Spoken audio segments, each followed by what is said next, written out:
Well, the nation of Israel has faced continual threats since its founding back in 1948. Despite ongoing wars, the Jewish state has thrived. It's also been a source of help for other nations in their times of need. Stand Up Nation is a new book that tells how Israelis are sending humanitarian aid and sharing their expertise with countries around the world. In the early hours of October 7th, Israel faced one of the most brutal attacks in its history. Shockwaves from that day touched the depths of Israel's soul while igniting a storm of grief, fear, and uncertainty. In this time of death and darkness, a profound resilience began to rise.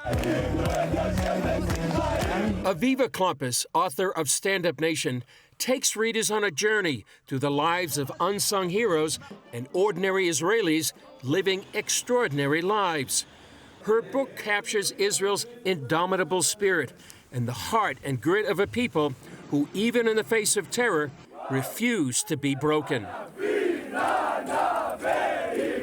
It's a testament to Israel's strength, not just as a country, but as a family that stands together. Forged from decades of adversity, tragedy, and enemies seeking their destruction, Israelis' determination has become legendary. Through powerful stories of courage and unity, this former UN speechwriter reveals how hope, faith, and the will to stand up allow Israelis to rise again and again. Klumpus also celebrates Israel's history and the Jewish principle of tikkun olam, healing the world. Today, that humanitarian aid includes helping war refugees seeking shelter on a Greek island, to providing wells to an African village bringing life-giving water, all in an effort to help heal our suffering world. It's an amazing, often untold story now revealed. Well, Stand Up Nation author Aviva Klumpus joins us now from our CBN News Bureau. Welcome to the 700 Club. It's a joy to have you with us. It's such an honor. Thank you so much. Well, let's talk about Israel's history. It seems to be incredible. Here's the nation the size of New Jersey. It seems to be punching well above its weight in terms of offering humanitarian aid around the world. Why is that such a seemingly well-kept secret? That's exactly the question that I had, which is, why is this great story of Israel an untold story of Israel? So I used to serve as the speechwriter for Israel's delegation to the United Nations, and I was writing speeches on a huge array of topics that the UN covers: peace and security, economics, women's rights, and so on and so forth. But when it came to writing about international development and humanitarian aid, I found myself captivated when I was learning about the early story of Israel. It has this really remarkable situation where Israel itself is a developing country for its first 10 years. And it's in the context of this country being desperately poor, being a nation that is fighting existential wars against its neighbors. It's a nation made up of Holocaust survivors, refugees from Arab lands. Its economy is tanking. It is not the land of milk and honey as described in the Bible. It is dry, it is arid, and it's in this context that Israel goes and founds an international development agency. Israel, this tiny, poor country, has an international development agency before the United States, before Canada, before the UN has its development program. And I wanted to tell the story of how that came to be. So your book goes into some of the quotes from Israel's leaders in history as to why, and those quotes really reverberated with me. It just seemed to be a national obligation that somehow if we don't do this, we're going to be missing out. What's the background to that? So what happens is that Israel's first prime minister, David Ben-Gurion, he appoints Golda Meir to be the first foreign minister. This is in 1956, so it's just 8 years after Israel is founded. And Golda Meir, as the foreign minister, is looking around the world, and she sees that it's a country that is diplomatically and politically isolated. It does not have a lot of friends in the world, a situation not unfamiliar to what is happening today. As I said, it's desperately poor. It's a country of refugees. The government has to institute austerity measures that are basically rationing basic goods. And Golda Meir says, I need to change this situation. And she's looking around at the context of the international community, and she's looking at the continent of Africa. Now, at this time, waves of decolonization are spreading across Africa. Country after country gains its independence and goes on to join the United Nations. So Golda Meir decides to go and take a tour through a number of newly founded African nations. And she goes, and what she discovers is that there's a situation very similar to Israel. The countries are new, they're emerging from under the thumb of colonialism, they're dry, they're arid, they're poor. Golda Meir goes to David Ben-Gurion and she says, the context is the same, but here's the difference. I am absolutely certain that Israel is going to transform itself into a prosperous nation, and in the process of doing so, I want us to lift up these other nations by sharing what we have. We don't have money, but what we have is knowledge, and we have what you're describing, audacity or chutzpah. Well, what's the impact of that? You were at the UN. It seems to me that either the countries don't know about the aid that they've received from Israel, but it just seems like every time the General Assembly votes, it tends to vote against Israel. Why is that? Why isn't there gratitude for what has happened?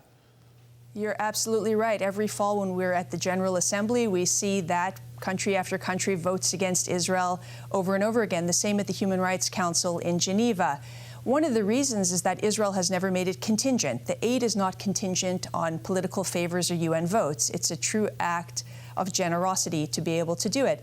And I think that it's a reasonable question to ask about whether these countries should be showing greater reciprocity and favorability towards Israel. Well, let's look at just recent history. Since October 7th, is the same fire to help the world, is that still there in Israeli society, or is there an inclination to pull back? And maybe it's too soon after Amsterdam to really answer, but are people feeling that they might actually be at risk in going to other countries to extend humanitarian aid?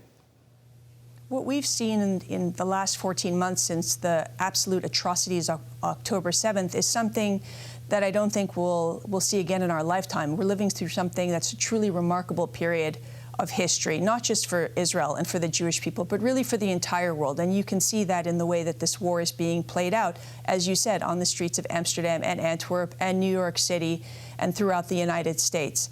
And what I would say is that even in Israel's earliest year, in the context that I described, the challenges that it was facing, Israel's leaders had a choice to make. And it would have been more than reasonable for their leaders to say, we have to turn inwards and we have to look after ourselves. The same thing is true today. It would be more than reasonable for Israel's government and for the Israeli people to say we have to turn inwards and look after only ourselves. And yet that actually hasn't been the response. All of the international development organizations that I profile in my book are still doing this work. It's much harder for them because right now it's much harder to raise money. Most people want to give money for the survivors of October 7th, for evacuees in Israel that have been forced from their homes in the south and in the north. But the determination to do this work, this willingness to do the work, the devotion to the work, that remains unchanged. Well, that is a true testament to the spirit of Israel. It's always amazed me how much you want to reach out and help other people. And in that, I can't help but point out, Hamas has never helped anyone. Hezbollah has never helped anyone. And I'll put out there, the nation of Iran has never helped anyone. That it all seems to be bent on this death cult. And it's amazing to me the world would rally around them and not rally around Israel. Absent a spiritual explanation that somehow or other evil attracts this kind of support, do you see any reason for that?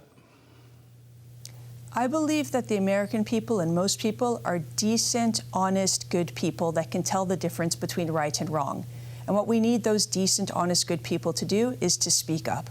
And one way that they can speak up is to help the hostages that are still being held in Gaza, 101 people, of which 7 are American, and 4 of whom are believed to be alive. And it's imperative on every single American, on every single decent person, to learn their names and to take up their cause and ensure that we bring them home alive. In doing documentaries on Israel, one of the amazing things that I've discovered is that even secular Israelis who aren't reading the Tanakh, aren't studying Scripture, are saying, just from their innermost being, we are supposed to be a light to the nations. What can the world learn from Israel's leadership in this? I love that question. I actually divided my book into 4 different chapters. I try to make a case for why Israel is doing this work outside of its borders. As we said, it's an untold story, and as you pointed out, there's no reciprocity. Israel doesn't seem to be benefiting economically or politically, so why does it happen? I think it goes to the core of who Israel and the Jewish people are. So I speak about how the reasons it happens are for what you said, tikkun olam, this idea that we can build a better world, the pragmatism, the simple idea that every person wants to have a better life for their family, for their community, for their society, and for their country. The adventurism, this desire that all of us have to go out into the world to meet and experience new things. And chutzpahism, which is that audacity, that notion that you can look at the world and say the problems are absolutely overwhelming and one person can't make a difference. But I profile people in this book that say we can absolutely make a difference. Look what we've done. Well, the book is wonderful. It's called Stand Up Nation. You can find it wherever books are sold, and you can learn the secret of why Israel is a light to the nations. It's a really incredible read. So, Aviva Klampas, thanks so much for joining with us, and you can be assured we're standing with you. We're standing with Israel in her time of need. Thank you for being with us. Thank you very much.